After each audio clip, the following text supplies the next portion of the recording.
Okay, next we have to talk about what happens when x approaches one of the infinities. So if we have the limit as x approaches positive or negative infinity of a function, well, it's still a limit question. First thing we want to do is direct substitution. When we sub in infinity, you want to think of subbing in a really, really large positive or really, really large negative number in for x.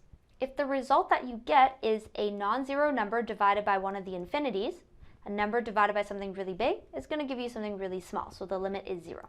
I don't care if it's 0 from the left, 0 from the right, 0 is 0, okay? If we get infinity plus infinity, a really large thing plus a really large thing, you're just going to get something really large. If you get negative infinity minus infinity, that is negative something really large. And if you get infinity divided by a non-zero number, it's going to be infinity, okay? So let's take a look at some examples to see if we can clear this up. So direct substitution tells us we need to sub in a negative infinity wherever we see an x.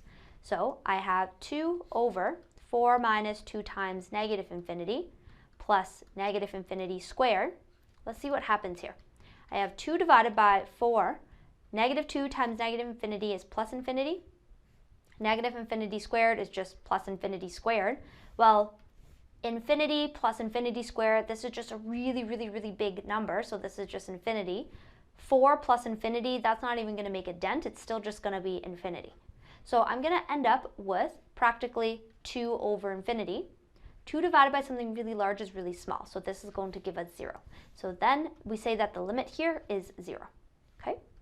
This next one, do the same thing. Whenever I see an x, I'm going to replace it with this idea of infinity. Infinity plus 3 is still infinity. Infinity minus 3, that's not going to make a dent, it's still infinity. So ultimately we're going to have infinity plus infinity, which is infinity. So the limit does not exist, but we know that it approaches a really, really, really, really big number forever and ever and ever.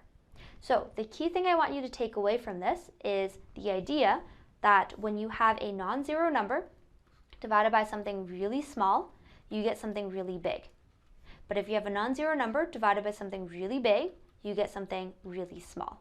Okay, this is something to keep in your back pocket, especially when you go to university. This is helpful number analysis. Okay. Now, there is a geometric meaning to this. If the limit as x approaches infinity or x approaches negative infinity equals some number, then y equals that number is a line, and that line is called the horizontal asymptote.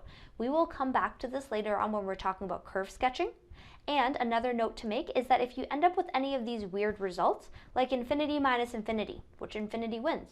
Infinity divided by infinity, we don't know which infinity wins. We will learn how to evaluate some of these limits in later chapters as well.